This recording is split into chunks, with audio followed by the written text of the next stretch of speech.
I've been attached with the feeling of now waking up with you by my side.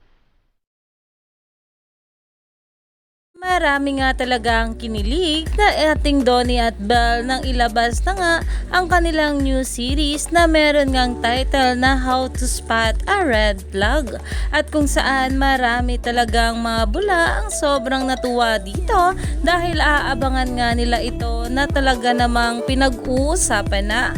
At narito na nga guys ang pag-uusapan natin ngayon, ang isang hotel na kung saan ay nandoon na nga sa LU ang production team ng ating Donnie at Belle sa How to Spot a Red Flag.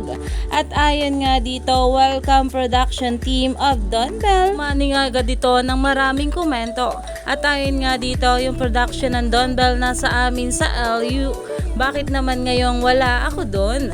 At sabi pa nga dito, MG, dito sila sa city namin. Tabi Lolo Power gamitin na ba? Na kung saan maraming ang napatanong kung nasa LU na ba itong ating Donnie at Belle Mariano, na ayon nga sa nagpost ay wala pang araw. At ang production team pa nga lang ng ating Donnie at Belle ang nandoon.